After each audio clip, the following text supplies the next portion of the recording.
orúkọ Jésù ọba tó pọ̀ ní pàtàgbà ọba tó pọ̀ ní pàtàgbára yìn ológo agbé ọ̀gá fún orí ọ̀fẹ́ tó fún wa o àyìn ológo fún iṣẹ́ rẹ bàbá agbé ọ̀gá nítorí pé o jẹ́ Ọlọ́run fún wa àyìn ológo torí pé o fi wá sílẹ̀ fún ìgbà kan rí agbé ọ̀gá torí pé alágbára ni ọ́ àyìn ológo torí pé orí ọ̀fẹ́ rẹ lórí ayé wa ìwọ tó gbà wá lọ́wọ́ ẹkún ìwọ tó gbà wá lọ́wọ́ òṣè ìwọ tí ò jẹ́ kí ojú tì wá ìwọ tí ń pa wọ́n mọ́ tí ò jẹ́ kí ibi kó bá wa ìwọ tó bá wa rìnrìn àjò ìwọ tó dá wa sí lórí ohun gbogbo ẹni mọ Ísírẹ́lì lórúkọ Jésù Olúwa gbọ́ ọpẹ́ wa ìwọ Jésù aláàánú wa sẹ́ ìwọ Jésù aláàánú wa agbé ọ̀gá fún orí ọ̀fẹ́ yìí ẹni mọ Ísírẹ́lì gba ọpẹ́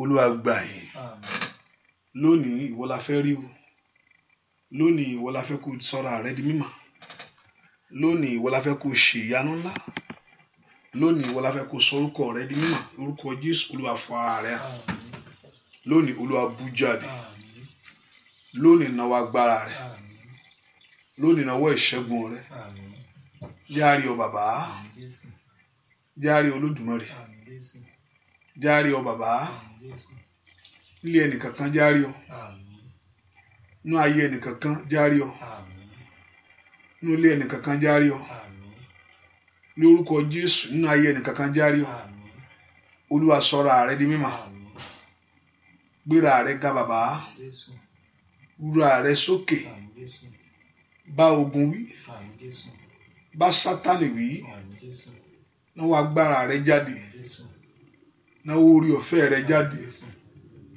náwó àánú rẹ jáde náwó ìṣẹ́gun rẹ jáde ṣe ìyanu ńlá ṣe ohun tí ìwọ nìkan lè ṣe ògo yóò jẹ́ ti ìwọ Jésù ọlá yóò jẹ́ ti ìwọ Olódùmarè a ó sì yìn ọ́ lógo láì lórúkọ Jésù Kristi Olúwa wa àmín àmín àmín lórúkọ Jésù ọmọ Ọlọ́run ẹ ká bẹ̀rẹ̀ sí dúpẹ́ lọ́wọ́ rẹ̀ fún ohun tó ṣe fún wa o. Let's thank God for what He is doing for us.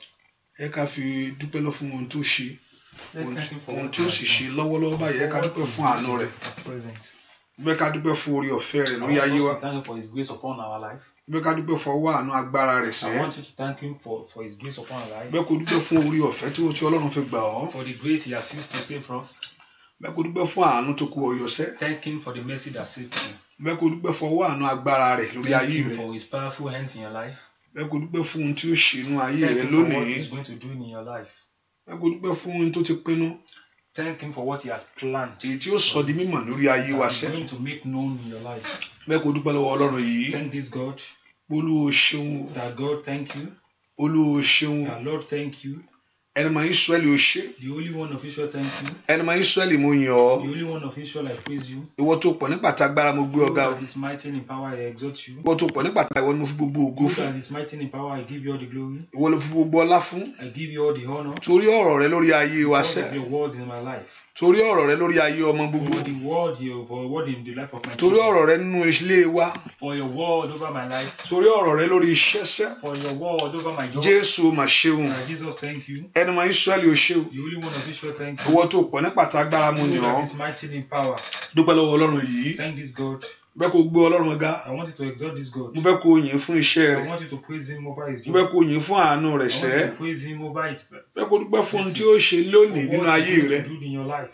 bẹ́ẹ̀ pé ohun tí ó ṣe nínú ayé ọmọ rẹ̀ What He's going to do in the life of your mo children. fẹ́ pé yóò sọ̀rọ̀ rẹ dayọ̀ Because we're going to make your bẹ́ẹ̀ pé yóò nu omijé rẹ nù gbogbo was going to wipe away your tears. dúpẹ́ fún ohun tó ti ń ṣe lọ́wọ́lọ́wọ́ Thank Him báyìí for what He's doing at present. dúpẹ́ fún ohun tí yóò tún ṣe And thank Him for what He's going to do. Olúwa ṣe Lord, thank you. Olúwa ṣe Lord, thank you. Olúwa ṣe Lord, thank you. ẹni mọ Ísírẹ́lì ó ṣe The Holy One of Israel, thank you. ọba tó pa mímọ́ ó ṣe You that is mighty, thank you. ọba tó ń dá mi sí ó ṣe You that saves me, thank you. ọba tó dúró tì mí You that stands with me. ọba tó ń bọ́ rìnrìn àjò You that is working with me. me. Oṣù tí fẹ́ parí lọ́nu. This is the end of the month. Ọba tí òjò burú The fún one who ọ has bẹ́ẹ̀. not made it to be bad for you. Ọba tí òjò bàjẹ́ The fún one ọ who has bẹ́ẹ̀. not made it to get worse for Ó yá you. dúpẹ́ lọ́wọ́ Ọlọ́run Let's yìí. thank this God. Jésù ṣé o. Jesus, thank you. Aláàánú mi ó mọ̀ My ṣe. merciful God, thank you. Aláàánú mi ó mọ̀ My ṣe. merciful God, thank you. Akóniyọ ó mọ̀ ṣe The o. one who saves, thank you. Apanimọ́ ó mọ̀ ṣe The o. one who keeps, thank you. Dúpẹ́ lọ́wọ́ Ọlọ́run Thank yìí. this God. Bàbá ó mọ̀ ṣe. Father, thank you. Dúpẹ́ lọ́wọ́ Ọlọ́run bàbá ó mọ̀ ṣe. Thank this God, Father, thank you. Bàbá ó mọ̀ ṣe. Father, thank you. Ẹnìmọ̀ Ísírẹ́lì ó The ṣe. Holy One of Israel, thank you. Ẹnìmọ̀ Ísírẹ́lì ó ṣe. The Holy One of Israel, thank you. Ẹnìmọ̀ Ísírẹ́lì ó The ṣe. Holy One of Israel, thank you. Ìwọ tí ń pa Ísírẹ́lì You mọ́. that keeps Israel. Ìwọ tí kì í tó You gbé. that never slumber. Ìwọ tó ń pa mí mọ́. You that keeps me. Ìwọ tó ń pa mí mọ́. You that keeps me. Ìwọ tí ò tí tó ń dáàbò bo ilé mi. That protects my family. Ìwọ tí ń pa ayé àwọn ọmọ mi You mọ́. that protect the life of my Ẹ children. jẹ́ ká gbóhùn asókè ká Let's yìn. lift up our voice Dúpẹ́ and fún ìrìn praise him. àjò rẹ sẹ́. Thank him for the journey. Ọba tí ò jẹ́ ó bá ìtìjú God pàdé. who has not made you to go into Dúpẹ́ fún shame. ìrìn àjò rẹ sẹ́. Thank him for the journey. Ọba tí ò jẹ́ kí ayé fi á ṣe God who has ẹ̀yẹ. not made people to laugh at you. Somebody lift your voice and begin to Kí exalt ẹnìkan him. kí ó bẹ̀rẹ̀ sí máa gbé Olúwa ga. Dúpẹ́ lọ́wọ́ Ọlọ́run alààyè Thank sẹ́. this living God. Dúpẹ́ lọ́wọ́ Ọlọ́run yìí. Thank this living God. Fi gbogbo ògo àtọlá Give fún. him all the glory and Fi honor. gbogbo ọpẹ́ fún. Fi Give gbogbo him ìyìn all fún. the praises. Fi gbogbo ògo fún. Give him all the glory. Fi gbogbo ọpẹ́ fún. Give him all the honor. Ó tó bẹ́ẹ̀ ó ju He bẹ́ẹ̀ is lọ. worthy of it. Ó tó bẹ́ẹ̀ láti gbà He á. is worthy to receive it. Ó tó bẹ́ẹ̀ láti He gbà á. is worthy to receive it. Ó tó bẹ́ẹ̀ láti gbà He á. is worthy to receive it. Ó dúpẹ́ ó tó bẹ́ẹ̀ láti gbà á. He is worthy to Bẹ́ẹ̀ kó receive dúpẹ́ it. lọ́wọ́ Ọlọ́run yìí. Thank this God. Ọba tí ò jẹ́ kí ìbànújẹ́ kàn ọ́. God has not made things to be Báyé ṣe ń bad for pín. you. As people thought of it, Báyé ṣe ń rò ó. as people thought of it, Ọlọ́run òjò rí bẹ́ẹ̀ fún God ọ. has never made it to come to Dúpẹ́ reality. lọ́wọ́ Ọlọ́run alààyè Thank sẹ́. this God. Ọlọ́run ò mọ̀ ṣe. Now God, thank you Lórí ilé mi ó ṣe. over my household, Lórí ayé ọmọ mi over ó the ṣe. life of my kids, Lórí ilé mi ó over mọ̀ ṣe. my life, Lórí ọ̀nà mi ó ṣe. over my journey, Lórí ilé mi ó mọ̀ ṣe. over my life. Dúpẹ́ lọ́wọ́ Ọlọ́run yìí. Thank this God. Ọlọ́run ò mọ̀ ṣe o. That God, thank you. Alágbára gíga ó ṣe. Thank you, powerful God. Alágbára gíga ó ṣe. Powerful God, thank Ó you. fẹ́ ká dúpẹ́ lọ́wọ́ He ọ̀run. wants us to thank Him. Ó fẹ́ ká mọ rírì orí He rẹ̀. wants us to appreciate Him. Ó fẹ́ ká mọ rírì orí He rẹ̀. wants us to appreciate Him. Ọlọ́run ò fẹ́ ká kọ̀ wá ká kọ̀ gbèrú tá a fẹ́ nìkan. God does not want us to just come Ó anyhow. fẹ́ kí a ronú jinlẹ̀ He sẹ́. wants us to think deeply. Láti wo oore tó ti ṣe inú ayé wa. Think of what He has done in our Ó fẹ́ life. ká ronú jinlẹ̀ He tẹ́. wants us to think deeply. Ká wo ọ̀nà tó ti gbà nú ayé To wa. think of the way He has made Ká things wo ibi easy tá a for gbà us. dé báyìí. And look at where we are Ká sì wo now. ibi tá a ń lọ. And look at where we are going Ká sì mọ̀ now. pé òun ló lè ṣe. And know that He's the one that can do it. Dúpẹ́ lọ́wọ́ rẹ̀ Now sẹ́. thank this God. Dúpẹ́ lọ́wọ́ Ọlọ́run yìí. Thank this God. Bẹ́ẹ̀ kó dúpẹ́, I bẹ́ẹ̀ kó want you dúpẹ́, to bẹ́ẹ̀ thank kó Him. I dúpẹ́. want you to thank Him. Ó sọ fún wa ní Psalm He 100. tells us in Psalm 100 Bẹ́ẹ̀ bá a ṣe máa wá síwájú the òun. way to come to His Ó ní presence. ká wá pẹ̀lú ọpẹ́ He ni. said we should come into His presence. Ó ní ká wá pẹ̀lú ìyìn ni. He said we should come with our praises. Ó ní ká wá pẹ̀lú ọpẹ́ ni. He said we should come with our praises. Bẹ́ẹ̀ kó dúpẹ́ lọ́wọ́ I Ọlọ́run want yìí. you to thank Him. Dúpẹ́ òyìnbá nìkan ni ìyẹ́ o Jésù. Ìwọ nìkan ni ìyẹ́ o Bàbá. Ọba tó lágbára lọ́run àti láyé. Orúkọ rẹ̀ borí gbogbo orúkọ o. Ìwọ nìkan ni ìyẹ́ o Jésù. Bóyá yá ìwọ nìkan ni ìyẹ́ o Bàbá. Ìwọ nìkan ni ìyẹ́ o Jésù. Kábíyèsí. Ọba tó lágbára lọ́run àti láyé. Dúpẹ́ lọ́wọ́ rẹ̀. Orúkọ rẹ̀ borí gbogbo orúkọ o. Ìwọ nìkan ni ìyẹ́ o Jésù. Mo fẹ́ kó dúpẹ́ lọ́wọ́ Ọlọ́run aláìṣẹ̀. Fún ìrìn àjò ayé rẹ ni o. Fún ìrìn àjò ayé ọmọ rẹ gbogbo. Ọba tó dúró jì ọ́. Ọba tí òjò rẹ́kúnrin láyé. Ọba tí òjò burú fún ọ. Ìwọ nìkan ni ìyẹ́ o Bàbá. Ìwọ nìkan ni ìyẹ́ o Jésù. Ọba tó lágbára lọ́run àti láyé. Kábíyèsí. Orúkọ rẹ̀ borí gbogbo orúkọ o. Ìwọ nìkan ni ìyẹ́ o Jésù. Óyá óyá óyá ìwọ nìkan ni ìyẹ́ o Jésù. Kábíyèsí. Ìwọ nìkan ni ìyẹ́ o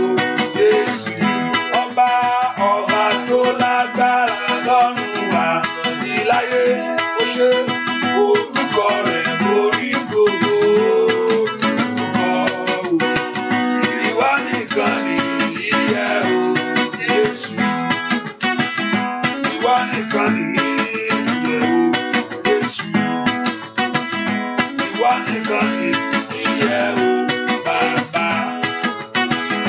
Ọba tó lágbára lọ́run àti láyé, ó jù bẹ́ẹ̀ lọ, orúkọ rẹ̀ borí gbogbo orúkọ o. Ìwọ nìkan nìyẹ o, ó yá dúpẹ́ sá. Ìwọ nìkan nìyẹ o Jésù.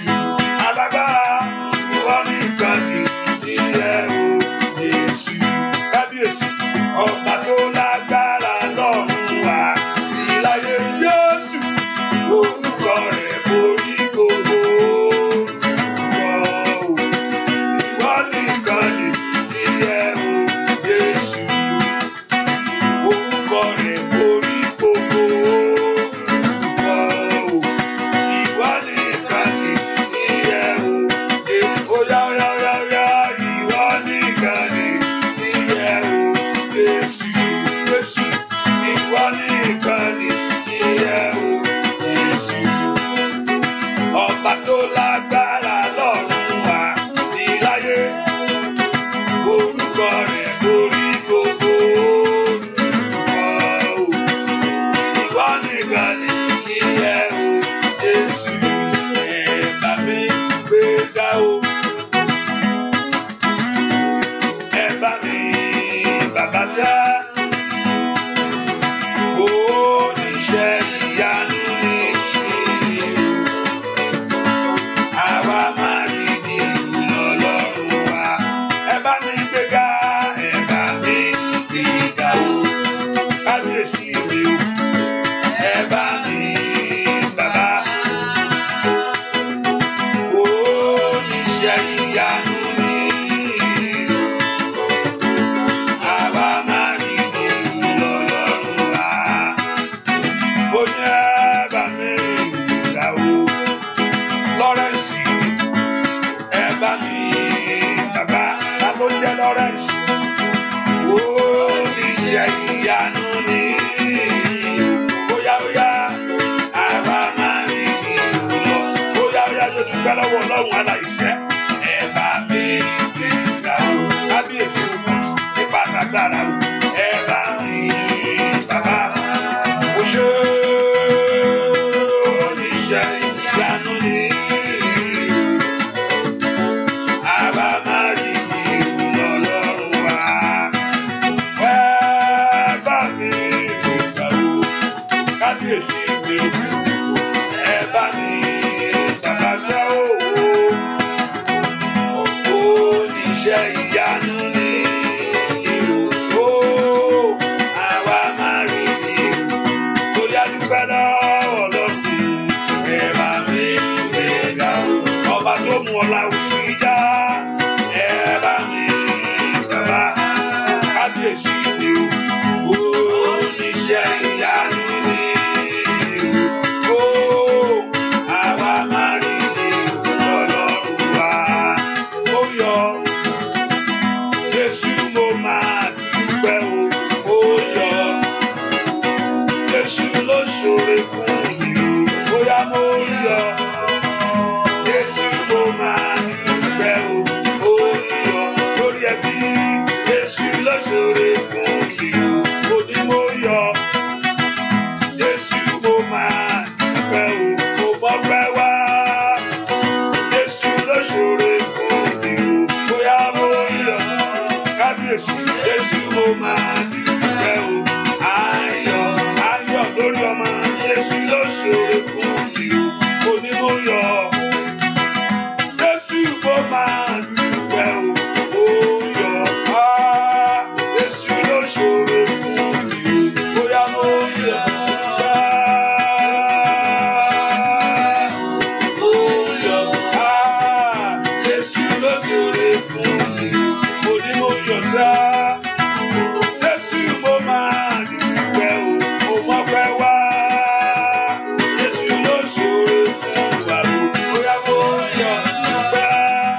tó ṣàánú fún ọ. Time the God who bestowed mercy upon you. Ọba tí òjò burú fún ọ. God who has not made things to be bad for you. Ayé èrò Ọlọ́run ni ò gbà. People thought of it, but God never allowed. Ayé èrò ju bó ṣe rò yí lọ. People thought of it more than that, but God never allowed. Ayé fẹ́ kó bàjẹ́ pápátá. People want it to be bad for you. Ayé ò tiẹ̀ fẹ́ kó débi tó dé yìí. People never want you to get to where you are now. Ṣùgbọ́n Ọlọ́run ni ò gbàṣẹ́. God has never allowed.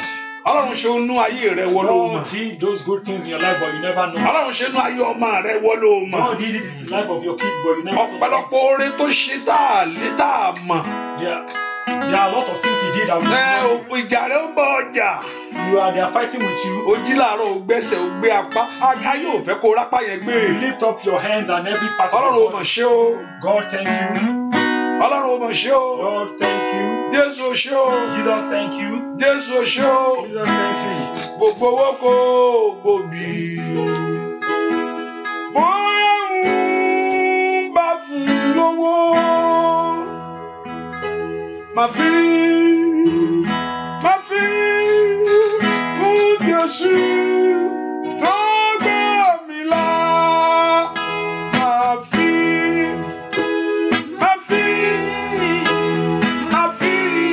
fún Jésù. Ó béèrè ìrànlọ́wọ́ mìíràn bí kò ṣe ìyè. Gbogbo owó gbòbí. Bóyá ń bá fún lówó sá. Màá fi fún Jésù tó gbà mí là. Màá fi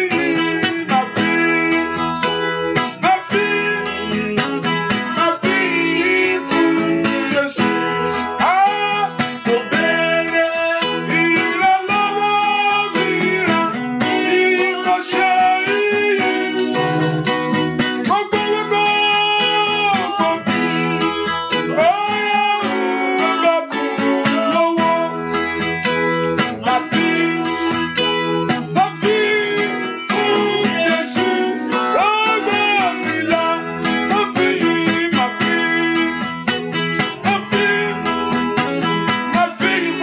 f'Olódùmarè. Kò béèrè ìrànlọ́wọ́ mìíràn bí kò ṣe ìyè. Gbogbo gbòbí. Bóyá ń bá fún lówó. Màá fi fún Jésù tó gbà mí là.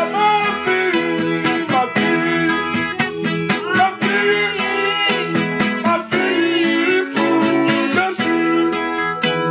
Kò béèrè ìrànlọ́wọ́ mìíràn bí kò ṣe ìyè. Gbogbo gbòbí. Bóyá ń bá fún lówó. Màá fi fún Jésù tó gbà mí là. Màá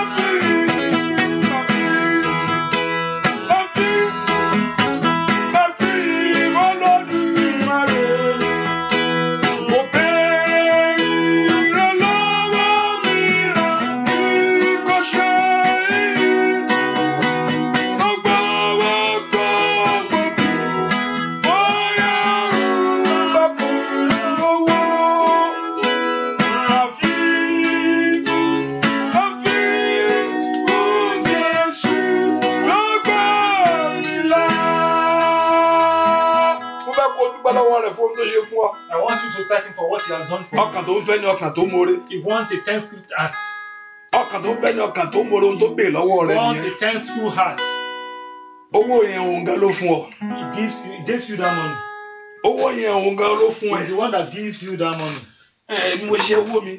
You think you are the one. Àlàáfíà tó fi rí iṣẹ́ yẹn ṣe òun ló fún ọ. The peaceful heart you used to get that job. Àlàáfíà tó fi iṣẹ́ yẹn òun ló fún ọ. The peace of mind you used to get that way is the one that. Oore ọ̀fẹ́ yẹn òun ló fún ọ Is sẹ́. the one that gave you that grace. Mo fẹ́ kó o dúpẹ́ lọ́wọ́ I Ọlọ́run want you yìí. to thank him Fóore ọ̀fẹ́ látó ṣe fún ọ for yìí. that great grace he has given you. Fọwọ́ àánú tó fi fún ọ yìí. For that help and he has bestowed. Fún àánú tó rí gbà For the yìí. mercy you received. Jésù ó mà ṣeun. Jesus, thank you. Fóore látó ṣe nú ayé mi. For that great thing you have done in fún my life. àǹfààní láti mo rí gbà For ṣe that great opportunity you ohun have tó given bè lọ́wọ́ ẹni kò fìyìn fún me. sẹ́ That is what he is asking for. obìnrin ohunkóhun He never asked pé for ṣáà mọ ohun tí mo ṣe fún ọ that you should know whatever mọ you gbèsè tí mo sọ lórí ayé rẹ know o what I have done for you. mọ orí ọ̀fẹ́ tí mo fún ọ Know the grace I have bestowed. ayé rojú báyìí lọ èmi ni mi gbà Thought of it, I never allowed. ayé fẹ́ kó bàjẹ́ You want things to be bad. ọlọ́run ni ò fún wọn ṣe God never allowed to. dúpẹ́ lọ́wọ́ ẹni tó gbà ọ́ Thank the one that saved tó gbà you. ọ́ lọ́wọ́ ikú That saved you from death. èyí tó gbà ọ́ lọ́wọ́ ègbé The one that saved you from èyí tó sì gbà ọ́ lọ́wọ́ àrùn The one gbogbo that saved you from every dúpẹ́ lọ́wọ́ ọlọ́run alààyè Is God. èyí tó dá ẹ̀mí The rẹ one who sí spares your life. dúpẹ́ lọ́wọ́ ọlọ́run alààyè sẹ́ God.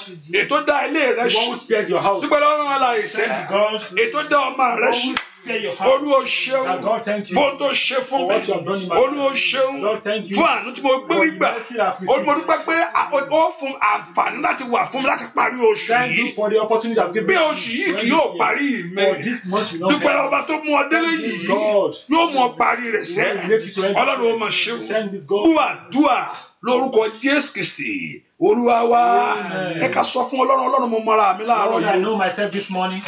ọlọ́run mo mọra mi láàárọ̀ Lord, I yìí know myself this morning. ọlọ́run mo mọra mi láàárọ̀ Lord, I yìí know myself this morning. gbogbo ẹ̀ṣẹ̀ mi olúwa dáríjì All my mi sin, Father, forgive me.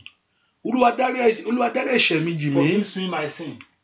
olúwa dárí ẹ̀ṣẹ̀ mi jì mí Forgive me my sin. ó ní tí máa pa ẹ̀ṣẹ̀ ní àyà mi Say if I keep iniquity in my heart, ó ní olúwa kì yóò the gbọ́ Lord will not hear me. sọ pé tíyàn bá ti acknowledge ẹ̀ṣẹ̀ rẹ̀ That means when you don't recognize your pé sin, ọlọ́run ò tiẹ̀ need have anything to do with that person. Ọlọ́run ò ní nǹkan ṣe tó bá ti mọ̀ pé ó ní ẹlẹ́ṣẹ̀ ni ọ́. He wants us to acknowledge because when you don't count yourself to be a sinner, ikú Jésù kò ní ìtumọ̀ fún ọ. Ó fẹ́ kí a mọ̀ pé ẹlẹ́ṣẹ̀ ni wá.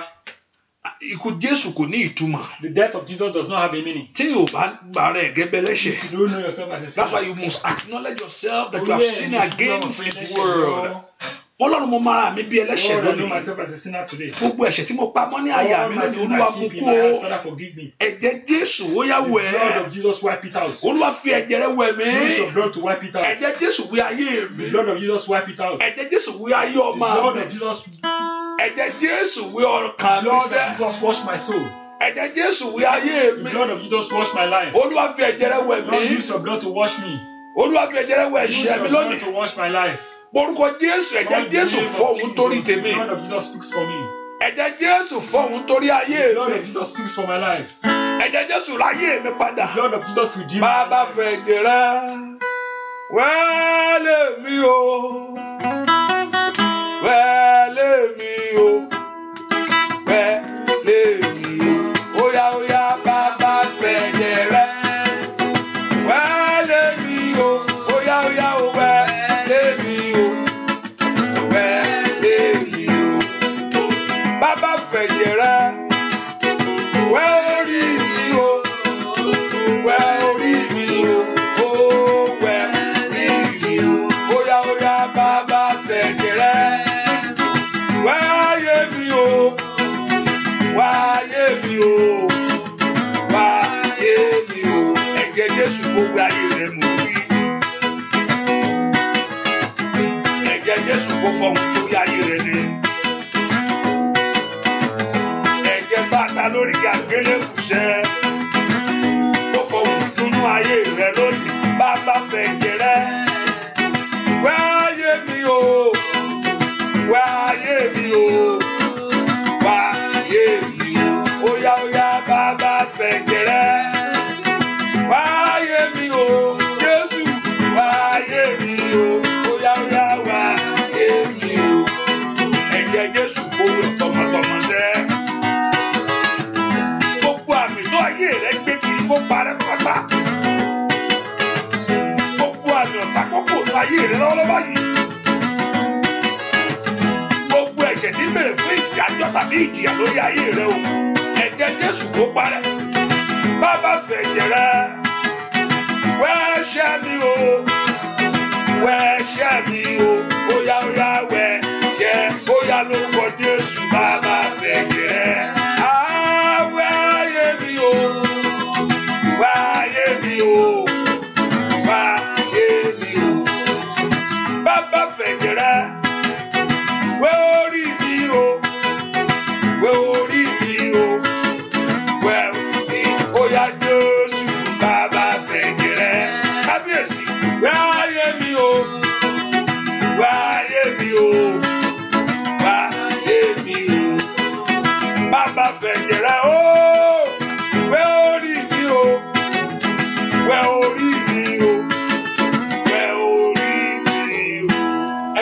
orúkọ Jésù. Call the name of Jesus. Olúwa fẹ̀jẹ̀ rẹ̀ wẹ̀ mí. Use your blood to wash me. Olúwa fẹ̀jẹ̀ rẹ̀ wẹ̀ mí. Use your blood to wash me. Gbogbo ọwọ́ àrùn tí ń bẹ lára mi. Every hands of these that is dead in my life. Olúwa fẹ̀jẹ̀ rẹ̀ wẹ̀ Use your lónìí. blood to wipe it away. Gbogbo ọwọ́ àṣetì, gbogbo ọwọ́ ẹkún. Every hand of failure dead in my life. Gbogbo àmì òfo. Every signs of emptiness. Olúwa jẹ́ kí ẹ̀jẹ̀ rẹ̀ wẹ̀. Let your blood wash it away. Ẹ̀jẹ̀ rẹ̀ kó wẹ̀ ẹ̀ṣẹ̀ mi Let your blood lónìí. wash away my sins. Gbogbo ẹ̀ṣẹ̀ tí ń béèrè fún ìdájọ́ lórí ayé rẹ̀. Asking for vengeance upon Gbogbo my life. ẹ̀ṣẹ̀ tí ń béèrè fún ìjìyà Everything fún ọ. that is asking for punishment for me. Ẹ̀ṣẹ̀ Sọ́ọ̀lù ó béèrè fún ìdájọ́ lórí ọmọ rẹ̀. Saul asks for vengeance against Ẹ pọ orúkọ Jésù. Call the name of Jesus. Olúwa fẹ̀jẹ̀ rẹ̀ wẹ̀ mí. Use your blood to wash it Ìwà away. ayé mi gbà túnṣe My lónìí. life receive deliverance. Ó àwẹ̀ Olúwa fẹ̀jẹ̀ rẹ̀ wẹ̀ mí. Use your blood to wash away Tó my bọ́ sins. sí fún mi bàbá. Let it come to reality. Olúwa fẹ̀jẹ̀ rẹ̀ wẹ̀ mí. Use your blood to wash away my sins. Gbogbo àmì kámi. Every evil sign. Gbogbo àmì ẹkún. Every evil sign. Gbogbo àmì ìtìjú. Every sign. Olúwa fẹ̀jẹ̀ rẹ̀ wẹ̀ mí. Your blood to wash it away. Olúwa fẹ̀jẹ̀ rẹ̀ wẹ̀ mí. Your blood to wipe it out. Olúwa fẹ̀jẹ̀ rẹ̀ wẹ̀ mí. Your blood to wipe it out. Fẹ̀jẹ̀ tú ayé mi Use ṣe. your blood to renew my life. Orúkọ Jésù. In the name of Jesus. Olúwa fẹ̀jẹ̀ tú orí Use your mi blood ṣe. to renew my health today. Olúwa fẹ̀jẹ̀ tú ọ̀nà mi Use ṣe. your blood to renew my journey today. Ẹ̀jẹ̀ Jésù wí ayé Lord mi. of Jesus Christ. Dúàdúà lórúkọ Jésù Kristi. Olúwa wá. Amen. Ẹ pọ orúkọ Jésù. Olúwa sọ mí di alágbára. Make me a powerful man. Agbá ọ̀run bà lé mi lónìí The o. power of God descend on me Kó o today, mọ̀ ṣìṣe mọ́. so that I will not misdeed. Agbá ọ̀run bà lé mi The lónìí. blood of Jesus, Kí ayé mi kó gba so that ojútùú. my life receives solution. Agbá ọ̀run bà lé mi The power of lónìí. God descend upon me today, Kí oore kó dé bá mi. so that good things will come to me. Ìwà ayé mi gba agbára. My life receives power. O tún fẹ́ rìnrìn àjò ọ̀tun You o. are going for a new journey now. O fẹ́ rìnrìn àjò You ọ̀tun are o. going for a new journey now. April ó dúró síwájú ẹ. April is waiting for you. Ó dá kó o rìn láàrin It's yìí. good for you to walk it. O gbúdọ̀ tún rìn láàmú You bọ́. must not walk it in O failure. gbúdọ̀ It tún búrọ́ fún ọ ní must oṣù not be yẹn. bad for you again. Máàcì ò tí ì léètì jù náà. March is not too late. Ó jẹ́ kó sì lè rí gbà ń You bẹ̀. can still receive something. Olúwa wọ̀ mí ní agbára ńlá. Empower me today. Agbára tí ẹ̀tọ́ tèmi ó fi The bọ́ power sí. that might come to me. Agbára tí fi borí ogun ayé mi Power sẹ́. used to overcome evil. Agbára ọ̀run bà lé mi. Power of heaven descend on me. Olúwa gbé agbára wọ̀ mí. Use your power to empower me. Olúwa sọ mí di alágbára. Be a powerful man. Kí gbogbo ìmọ̀ òkùnkùn kó dí So àsì. that every evil power will come to Olúwa sọ mí di alágbára. Make me a powerful Kí man. ọ̀nà tèmi kó là So láyé. that things will be good for me. Olúwa sọ mí di alágbára. Be a powerful man. Kó rere kó ṣẹlẹ̀ fún mi. So that two good things will come to me. Olúwa sọ mí di alágbára. Be a powerful man. Olúwa sọ mí di alágbára. Be a powerful man. Agbára ọ̀run bà lé mi. Power of God come upon me. Kí gbogbo ọwọ́ kan kó kú o. So that every stranger will Gbogbo leave. ọwọ́ ìtìjú. So that every stranger will leave. Gbogbo ọwọ́ ẹ̀gàn. Every stranger will leave. Gbogbo ọwọ́ àmúbọ́. Every hand of Mo faith. fi ayé mi sílẹ̀. My life. Ẹ bẹ̀ fún agbára For the yìí. name of Jesus. Agbára láti ọ̀run wá. Power of God from heaven. Agbára láti ọ̀run wá. Power of God from heaven. Bàlẹ́ ayé mi lónìí. Send upon my life. Agbára láti ọ̀run wá. Power of God upon my Bàlẹ́ life. iṣẹ́ mi Send lónìí. upon my journey. Agbára láti ọ̀run wá. Power of God from heaven. Ìkàlí máa kú ṣàtàyàwá. Bàlẹ́ ayé mi lọ́la. Mẹ́kọ̀ bèrè fún agbára yẹn. Agbára yẹn kó bàlẹ́ mi.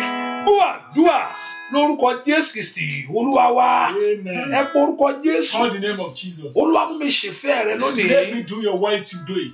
Jẹ́ kí ọkàn mi kó gbọgbẹ́ Let fún ọ. my heart have a feeling of doing your will today. Ọkàn mi kó gbọgbẹ́ fún ìwọ Let my Ọlọ́run. heart have a feeling of doing your will today. Ọkàn mi jó tẹ̀lé ọdún pin. Let my heart follow you till Olúwa the má jẹ́ n padà lẹ́yìn end. ẹ. Don't let me Ẹ disappoint kó orúkọ God ẹ má following you. bàlẹ́ ayé mi. Holy Spirit come upon my life. Kíkú tìyè làwọn ọmọ ẹ̀yìn ẹ̀ gbà á.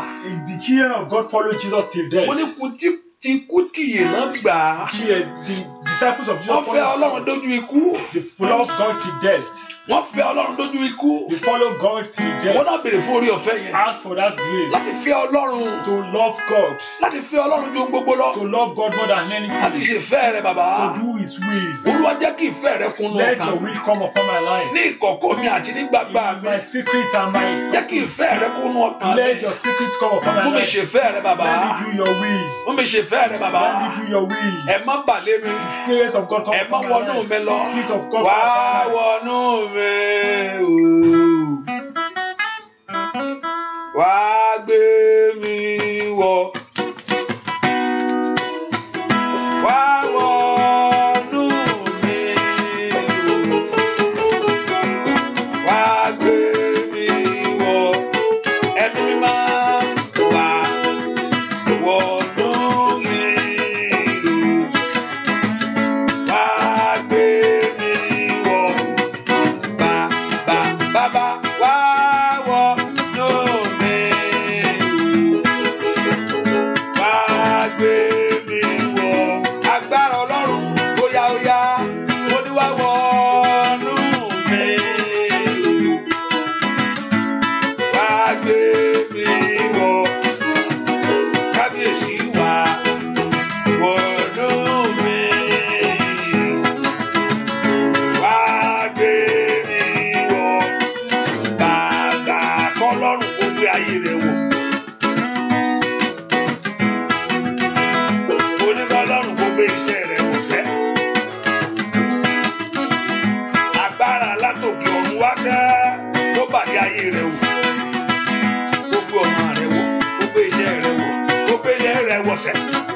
Olúwa wọnú mi. Kábíyèsí wá gbé mi wọ̀. Olúwa wọnú mi. Wá gbé mi wọ̀. Agbára Ọlọ́run wá wọnú mi. Wá gbé mi wọ̀. Bá óyá óyá wá wọnú mi. Wá gbé mi wọ̀. Ìlérí Ọlọ́run ó ní wá wọnú mi. Wá gbé mi wọ̀.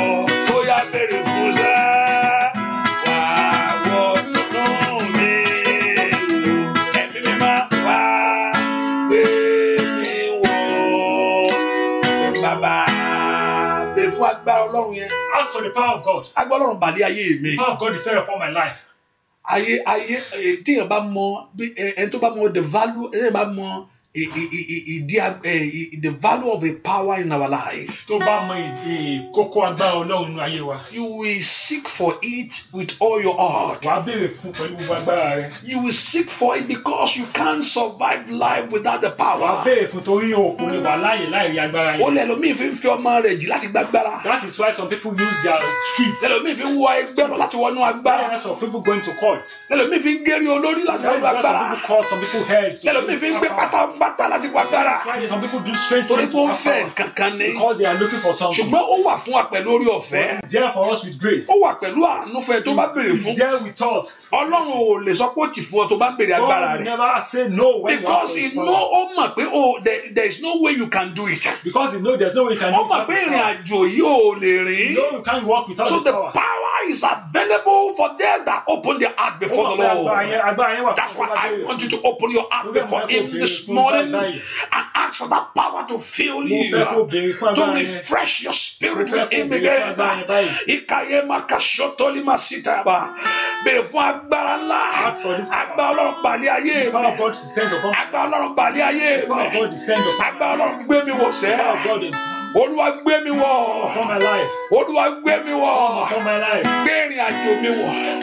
Gbé ọmọ mi wọ̀. Empower my children. Gbé iṣẹ́ mi wọ̀. Empower my job. Mo fẹ́ kú ònú ipò I ẹrú. want to leave this slavery. Mo fẹ́ kú ònú ipò I àmúbọ́. want to leave this failure. Mo fẹ́ kú ònú ipò I ìtìjú. want to leave this shame. Mo fẹ́ kí ọwọ́ àṣetì kó kúrò I lọ́rọ̀ want mi. the hand of failure to leave. Olúwa gbé mi wọ̀. Lord, empower Ẹ me. fi ohun tuntun fún mi bàbá. Give me new things. Dúà dúà lórúkọ Jésù Kristi.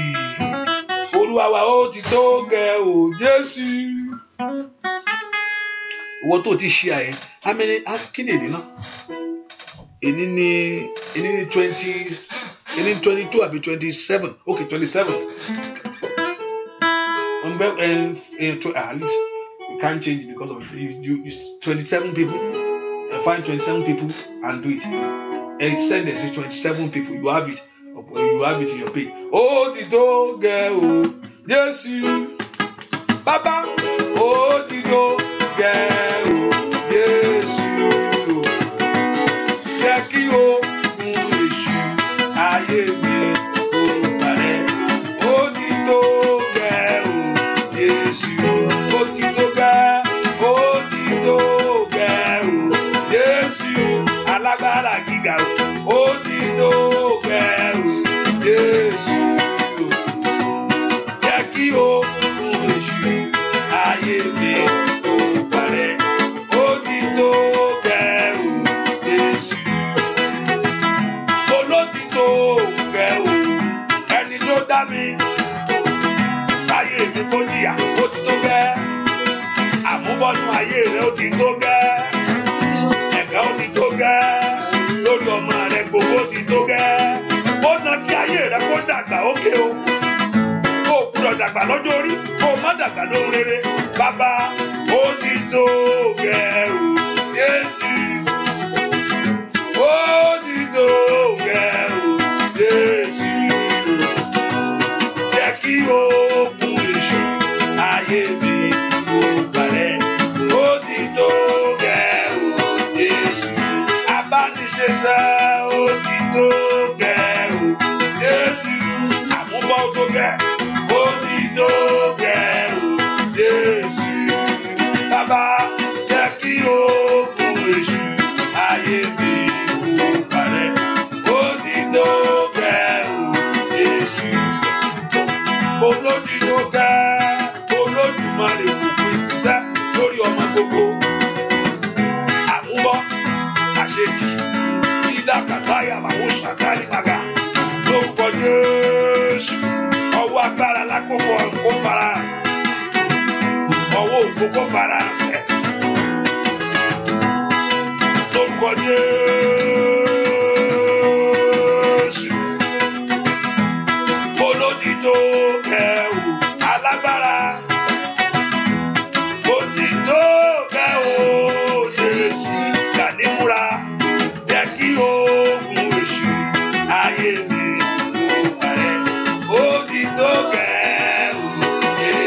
orúkọ Jésù mi tó wà. Call the name of Jesus wherever Ọlọ́run you fi are. òpin sí eléyìí fún mi. Put an end to this for me. Ohun tó lè báyé sọ yẹn. That thing you cannot discuss with people. Ohun tó ń dààmú ìrìn àjò ẹ yẹn. That thing that is disturbing your journey. Ohun tó jẹ́ kó láyọ̀ yẹn. That thing that doesn't make you to have joy. Ohun tó kù dé àká ìtónú That ayé thing rẹ that yẹn. is not up to where you Bí want sísá it. yẹn ó mà níṣẹ́ gidi ṣùgbọ́n kò rọ́kọ. That sister is you have husband but Brọ́dà yẹn ó mà ti wà lẹ́nu ẹ̀ látijọ́ yìí o kò that ní brother has kankan. been on it for several years. He has not yet Ẹnikẹ́ni tó bá ń jẹ́ Gani kó múra dáadáa kó wherever gbàdúrà. he Gani should pray. Lórúkọ Jésù ó tó gẹ́nu ayé mi lónìí. Jesus comes to an end today. Ìbànújẹ́ mi dópin. Come to an end to my Olúwa life. mú ẹ̀gàn mi dópin. Put an end to sorrow in my life. Olúwa mú ìtìjú mi dópin. Put an end to shame in my life. Gbogbo ogun tí ń jà mí kú ònú ayé Every mi. hand that is disturbing me. Gbogbo ọwọ́ tí ń yọ mí lẹ́nu kú ònú Every ayé hand mi. disturbing my life, leave my Ọwọ́ tí ò life. fẹ́ kí n ṣe rere kú Every ònú hand ayé that mi. wants to leave my Gbogbo life. agbára tí ò fẹ́ kí ìlérí ṣẹ fún mi lára kú ònú ayé mi. Olúwa fi òpin sí fún eléyìí fún mi. Ìwọ ogun àrọ́mọbí yìí. You this barrenness. Ìwọ ogun àrọ́kọ yìí. You this Àrọ́wọ́yọ you yìí. this not having water. Àróore kójọ yìí. Àróore tọ́ka sí You this not yìí. find your beauty in my life. Gbogbo agbára yẹ sọ́dọ̀ pinnu ayé mi. Gbogbo ipa fi àjà yí ẹni. Gbogbo ipa fi ẹ̀gàn ṣayé ẹni. Ó yá fi orúkọ Jésù. Níbi tó wà Olúwa fòpin sí. Màkọ́bí kàtẹ́kẹ̀ ni màkàpà bàbàdà. Ó tó gẹ́nu oṣù yìí Olódùmarè. Kò gbúdọ̀ tún bá mi wọ April yìí o. Ìwọ àmúbọ̀ ò gbúdọ̀ bá yé mi rìnrìn àjò mọ́. Fi orúkọ Jésù. Mo ló tì sí fún ìwọ àmúbọ̀. Mo ló tì fún ìwọ ìtìjú. Ìwọ agbára ajá ayé ẹni lólè. Àmú ayé ẹni lẹ́rú. Ní orúkọ Jésù. Búàdúà lórúkọ Jésù Kristi Olúwa wa. Olúwa mú fomi borí ogun tí ìran mi ò lè borí. Lord, let me conquer that thing that my generation cannot conquer. Ogun tí ìran yẹn ò tí ì borí. That problem that your generation has not been able to Lẹ́gbẹ́ kò sí conquer. ìṣẹ̀lẹ̀ yẹn ò tí ì ṣẹlẹ̀ That ní orí rẹ rí. happening has not happened in your life. Pé no family wa báyìí mi tí rẹ̀ tó ṣe nǹkan báyìí. That in my family no one has done this. No family wa mi tí rẹ̀ tó ṣe nǹkan In my báyìí. family no one has done this. Ogun tí ìran yẹn ò tí ì borí. That problem that your generation has not conquered. Ìṣẹ́gun tí ìran yẹn ò tí ì That your rí. victory that your generation has not gotten. Oore tí ò tí ì ṣẹlẹ̀ nínú ayé ọmọ That rẹ victory yẹn that rí. has never come to your Nínú ayé àwọn ọmọ yẹn. the life of your children. Èyí tí ọkàn rẹ wá ń pòǹgbẹ That your fún. life is not looking for. Tó wo gbogbo àwọn ọmọ yẹn nǹkan kan ò tí ì ṣe kí And you wọ́n are ti gbé looking kankan for lókan that yẹn your ṣe. children. No one has done good Ogun things. tí ilé mi ò tí ì borí That bàbá. problem that the family has never Ogun tí ilé mi yìí ò tí ì borí. That problem that no one has ever Ogun conquered tí in ò my tí ì family. ṣẹ́nu ayé àwọn That ọmọ problem that yìí. is there to be conquered in my family. Ogun tí mi tí ì borí ní ìrìn That àjò problem mi. that is there to be conquered in my Ogun family. tó ò tí ì borí lórílẹ̀‐èdè yẹn. Tí wọ́n fún gbogbo èèyàn ń wè wọ́n tí ì rí wọn fún You are bẹ̀. here to be giving the fire. Tí gbogbo èèyàn ń bímọ tí wọ́n ò tí ì rí wọn Anybody tí ẹ giving bí. children, you are not yet. Olúwa bá ń bí ogun ìwọ. Let's come to an end. Ẹ̀yin ogun ọ̀run ẹ bá ń gbógun ìṣẹ̀lẹ̀. Put it to an end in my life. Ẹ mú mi borí ogun Move me yìí. conquer this problem. Ẹ mú mi borí ogun Let me yìí. conquer this problem. Ẹ bá ń jàjà ìṣẹ́gun láàárọ̀ yìí. Ẹ bá ń jàjà òmìnira láàárọ̀ yìí. This morning, Mo fẹ́ ní I òmìnira. want to be free.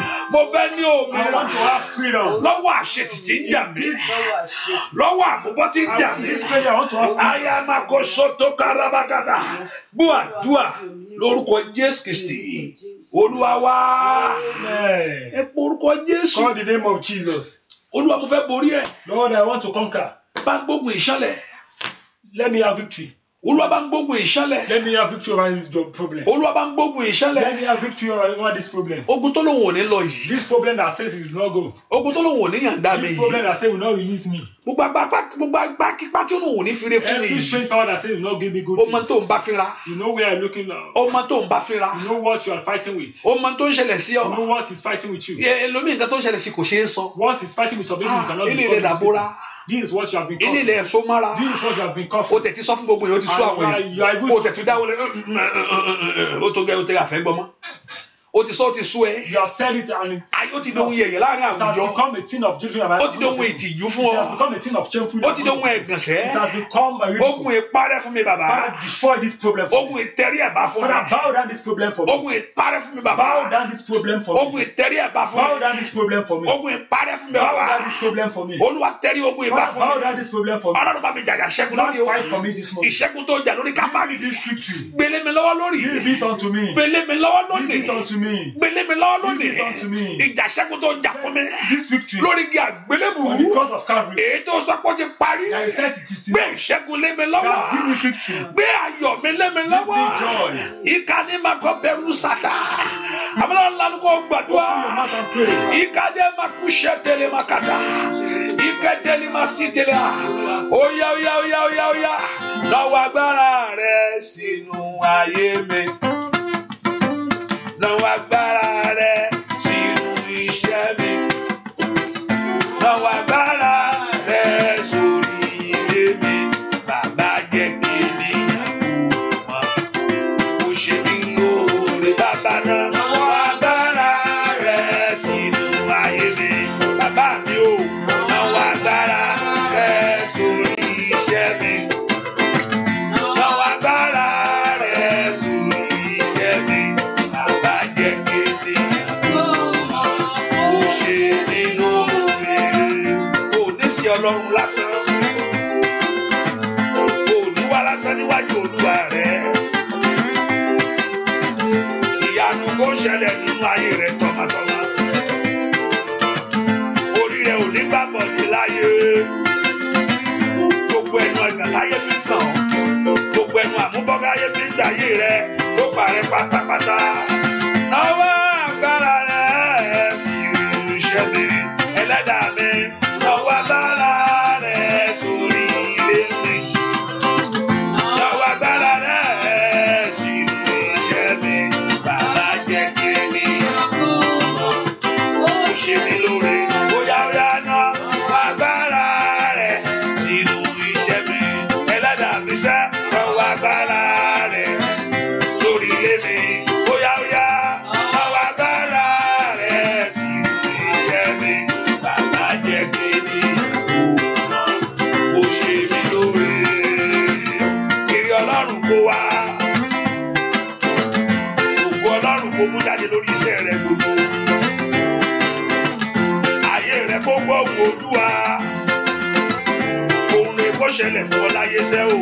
Ọlọ́run wá. Gbogbo ìbànújẹ́ kó parẹ́ kó fò lọ́wọ́. Gbogbo ọwọ́kọ́wọ́ kó jáde lórí iṣẹ́ rẹ gbogbo. Oníbọ́lọ́run ó dìde bàbá. Bóyá bọ́lọ́run dìde ó ju àwọn ọ̀tá mi ká o. Bọ́lọ́run dìde ó ju àwọn ọ̀tá mi ká. Àwọn tó kórìíra mi. Àwọn tó kórìíra mi. Kí wọ́n sá lọ lọ́dọ̀ mi.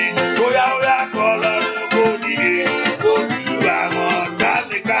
Ẹlẹ́dàá mi. Ọlọ́run dìde ó ju àwọn ọ̀tá mi ká o. Àwọn tó kórìíra mi láì nídìí. Àwọn tó kórìíra mi. Kí wọ́n sá lọ lọ́dọ̀ mi. Ogun ayé àtòkù ayé ayé ṣàṣà ayé ẹni ṣe ẹsẹ̀ o. Ogun ní ìjà ayé ẹni ó parẹ́ Ọlọ́run wá. Onígbà Ọlọ́run dìde ó ju àwọn ọ̀tá mi ká. Ọlọ́run dìde ó ju àwọn ọ̀tá mi ká. Bàbá àwọn tó kórìíra mi. Àwọn tó kórìíra mi. Ó yá kó sá lọ sẹ́. Ọlọ́run dìde ó ju àwọn ọ̀tá mi ká. Ọlọ́run dìde ó ju àwọn ọ̀tá mi ká. Tú wọn ká àwọn tó kórìíra rẹ̀. Àwọn tó kórìíra rẹ̀. Kí wọ́n sá lọ lọ́dọ̀ mi. Gbogbo ìfọwọ́fọwọ́ kó bàjẹ́. Gbogbo ìfọwọ́sowọ́pọ̀ kó dasán o. Lórí ayé rẹ̀ gbogbo. Onígbà Ọlọ́run dìde kó ju àwọn ọ̀tá mi ká. Ọlọ́run dìde kó ju àwọn ọ̀tá mi ká. Àwọn tó kórìíra mi. Àwọn tó kórìíra mi. Kí wọ́n sá lọ lọ́dọ̀ mi. Óyá óyá kọ́ Ọlọ́run kó dìde kó ju àwọn ọ̀tá mi ká. Ọlọ́run dìde kó ju àwọn ọ̀tá mi ká. Àwọn tó kórìíra mi. Bàbá àwọn tó kórìíra mi. Kí wọ́n sá lọ lọ́dọ̀ mi. Ọlọ́run mi wá ràn mí lọ́wọ́ o. Ọlọ́run mi wá ràn mí lọ́wọ́. Oṣù tó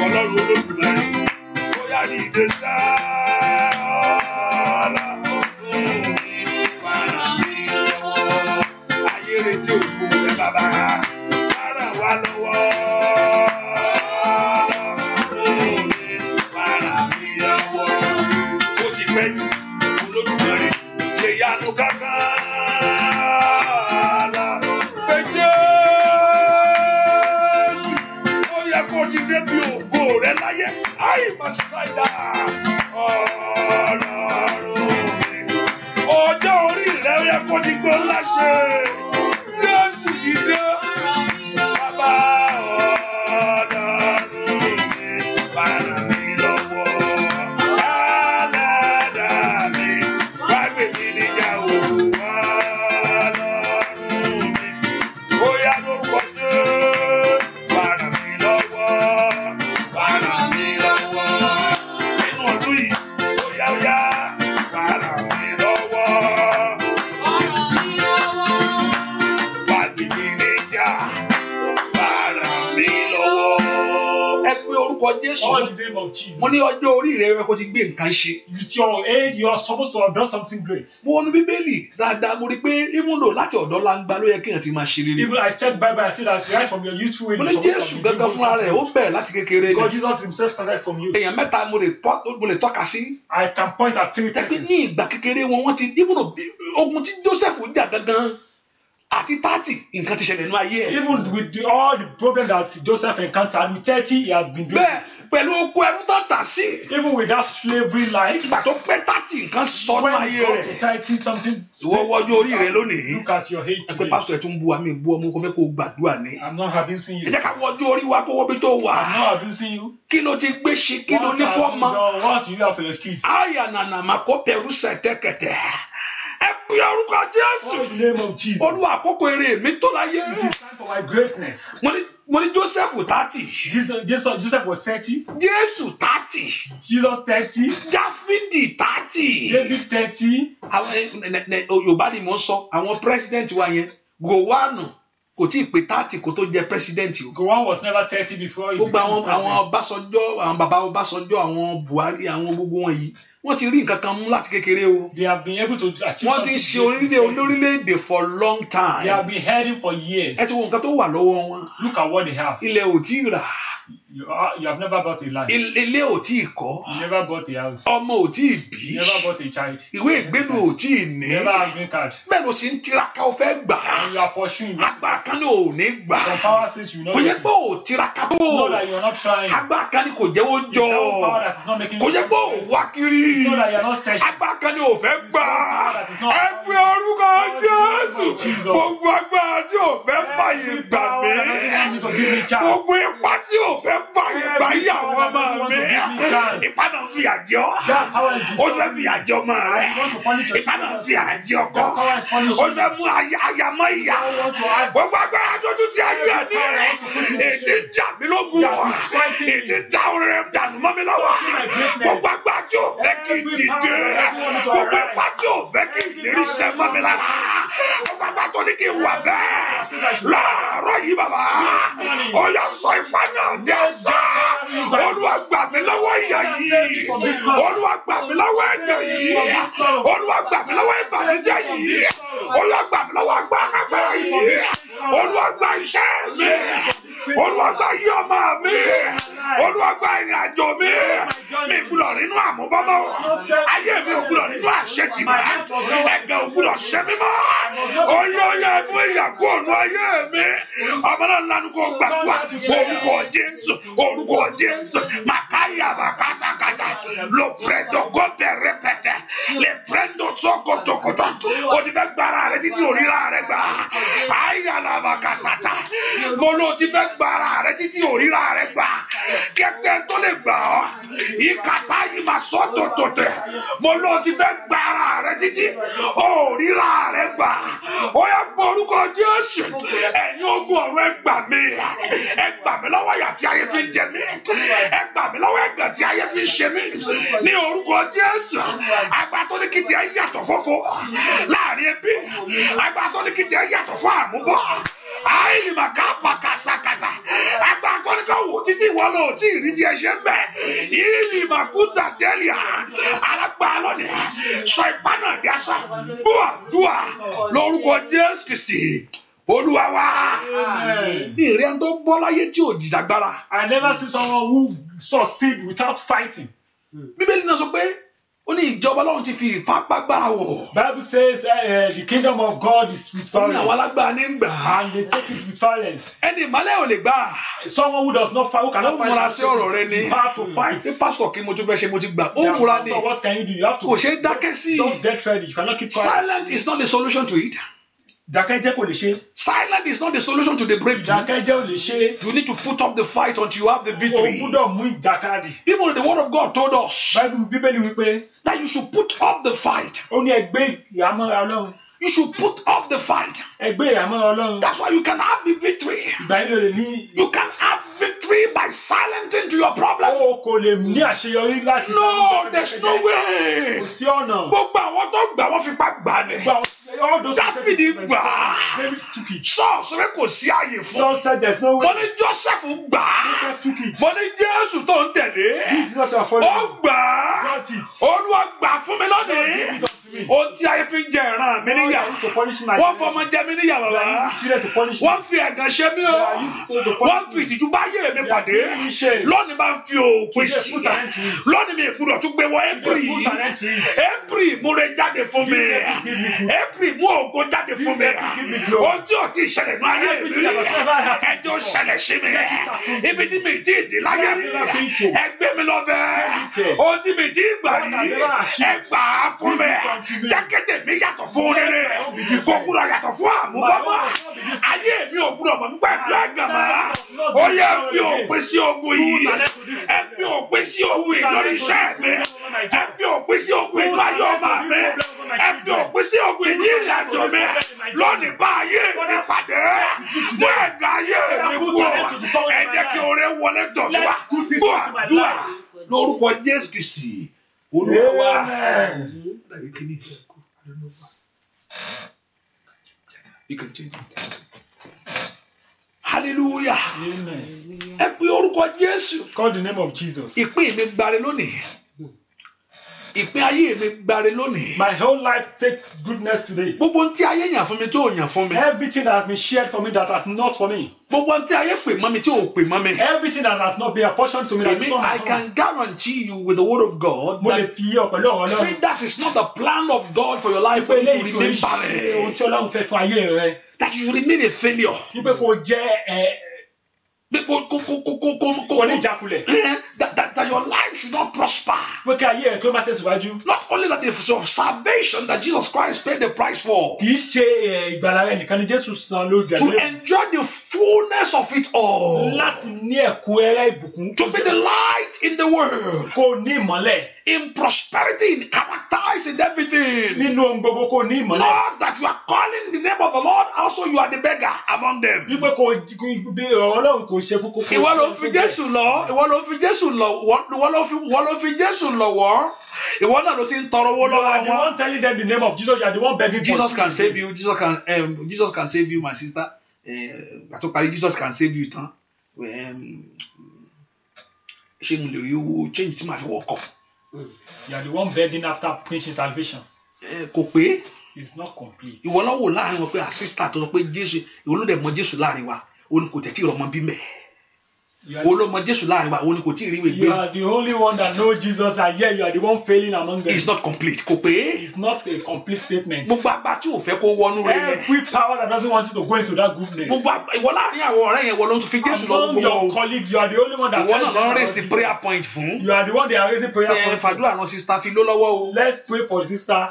Hallelujah. Amen. Hallelujah. Amen. Pé onìkan ló kù. He's the only one. Onìkan ló kù láàrin wọn. She's the only one here. Ǹjẹ́ ṣe máa pray fún. Let's pray for her. Ìwọ náà ló sọ pé bàbá kan tó wà níbì kan, bàbá kan tó wà níbì kan. You are the only one they are pointing Kò for. tí ì pé. It's not complete. Ìwọ Jésù fi ọlá rẹ̀ hàn ní You ayé just mi. show forth your glory in my life. Ọlá rẹ̀ jọ jáde nínú ayé Let mi. your glory come forth in my life. Ayé tó rí ọlá rẹ̀ nínú ayé Let mi people sẹ́. show your glory in my life. Ògo Ọlọ́run tàn jáde. The glory of God begin to shine in Gbogbo my life. àfọwọ́bù ògo mi. Everything that is hidden my glory. Gbogbo àfọwọ́bù ògo ayé ọmọ mi. Covering the glory of my Gbogbo children. àfọwọ́bù ògo ìrìn àjò Covering mi. the glory of my journey. Ìrìn àjò ẹ lógún. Your journey has Ẹlòmíì glory. ti ìrìn àjò tẹ́jọ́ wà ń lò ti lẹ́kọ̀ọ́. People have been able to Ìrìn àjò rẹ lógo. Ẹlòmíì ti ìrìn àjò tó rìn ọmọ rẹ ti ṣe rere. Ìrìn àjò rẹ lógo. Gbogbo àràgbà ti fọwọ́ bù ògo ìrìn àjò mi. Iṣẹ́ rẹ lérè. Ayé tí ò fẹ́ kó jẹ́ kí èrè jáde fún ọ ní kọ́lọ́ kó dójú tì. Olúwa dójú tì agbára yìí. Olúwa dójú tì ipa yìí. Olúwa dójú tì májẹ̀mú yìí. Lórí ayé mi. Lórí ayé ọmọ mi. Lórí ìrìn àjò mi. Gbogbo àkọlé ibi. Gbogbo àkọlé òfo. Gbogbo àkọlé àmúbọ̀. Gbogbo àkọlé àṣetì. Èyí tá a kọ nítorí mi. Ẹ̀jẹ̀ Jésù parẹ́. Ẹ̀jẹ̀ Jésù sọ́dí àṣà. Nínú ayé àwọn èèyàn yìí. Lórí iṣẹ́ àwọn èèyàn yìí. Fún àdúrà lórúkọ Jésù Kristi. Olúwa wa. Olúwa fi oore fún mi. Give me good things. Olúwa fi oore fún mi. Lord, give me good things. Oh, Olúwa fi oore fún mi. Lord, give me good things. Mo fẹ́ kó o ṣe àdúrà yìí. I want to share this prayer. Mo ní 27 people. 27 people. No, you don't have to share it 27 times. Share it 27 people. Share it to 27 people. Jẹ́ kọ́rọ̀ mi dayọ̀, Olúwa, ó yá fún rere fún mi. Ó yá sọ fún Ọlọ́run, Bàbá, jẹ́ kọ́rọ̀ mi dayọ̀, Olúwa, Bàbá fún rere fún mi. Ẹ sọ bẹ́ẹ̀. Jẹ́ kọ́rọ̀ mi dayọ̀, Olúwa, Bàbá fún rere fún mi. Lórí ọmọ, ó dà kọ́rọ̀ rẹ kó dayọ̀. Ó dà kọ́rọ̀ rẹ kó dayọ̀ ní ọdún yìí. Ó dà kó ṣe láàrin ọ̀rẹ́ sẹ́. Ọjọ́ òwúrọ̀ tó lọ́ mọ́ ọ lọ́wọ́ o. Ìgbà ọdún kó wọ̀nú ayé rẹ̀ wá. Ògo Ọlọ́run kó farahàn lórí ilé rẹ ní bàbá mi. Kábíyèsí jẹ́ kọ́rọ̀ mi dayọ̀, Olúwa, Bàbá fún rere fún mi. Ó yá sọ bẹ́ẹ̀. Jẹ́ kọ́rọ̀ mi dayọ̀, Olúwa, Bàbá fún rere fún mi. Lórí ọmọ, lórí ẹbí, jẹ́ kọ́rọ̀ mi dayọ̀, Olúwa, Bàbá fún rere fún mi. Nínú àdúrà yìí. Bàbá fún rere fún mi. Lórí ẹbí o, lórí ọmọ, lórí iṣẹ́, ní gbogbo ọ̀nà mi. Kábíyèsí, jẹ́ kọ́rọ̀ mi dayọ̀, Olúwa, Bàbá fún rere fún mi. Ọwọ́ rẹ̀ dà. Jẹ́ kọ́rọ̀ mi dayọ̀, Olúwa, kábíyèsí, fún rere fún mi. Ní gbogbo ọ̀nà. Kábíyèsí, jẹ́ kọ́rọ̀ mi dayọ̀, Olúwa, kábíyèsí, fún rere fún mi. Ó ṣoore nínú ayé rẹ ní. Jẹ́ kọ́rọ̀ mi dayọ̀, Olúwa, owó rere fún mi. Bí owó, bí ọmọ, bí ọkọ̀ tuntun, bí ilé, bí ìwé ìgbélú, bí àṣeyọrí, bí àlàáfíà ní gbogbo àgọ́ ara. Kí ìrìn àjò kó gbé ọ láyé o. Àmúbọ́ kó jìnnà sí ọ. Àṣetì kó fa ayé rẹ sílẹ̀. Kábíyèsí, jẹ́ kọ́rọ̀ mi dayọ̀, Olúwa, kábíyèsí, fún rere fún mi. Bàbá o, ó ní jẹ́ kọ́rọ̀ mi dayọ̀, Olúwa, Bàbá fún rere fún mi. Lórí ẹbí mi o, jẹ́ kọ́rọ̀ mi dayọ̀, Olúwa, fún rere fún mi. Ní ẹbí, jẹ́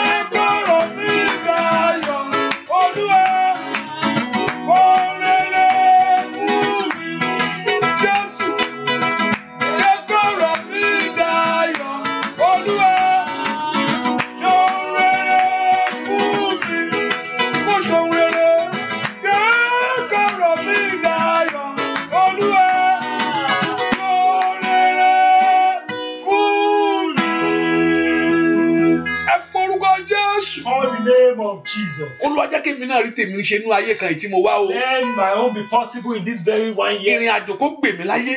Let this journey. Ilé ọkọ tí mo wọ̀ kó san mí. This husband let it be. Àwọn ọmọ mi kó ṣe rere. Let my children do good. Ta ló fẹ́ fún ọ tọ́lọ́run ò bá fún ọ? There is no one that can give you. Ta ló fẹ́ gbélé lọ́wọ́ tọ́lọ́run ò bá There gbélé is no one that lọ́wọ́? can give you. God does not. Níbo ló ti fẹ́ rí nígbà tọ́lọ́run ò bá Where fún do ọ? you want to get it when God Ó does béèrè not? fún náà ni. You will have to ask for Ẹjọ́ it. gbè mí.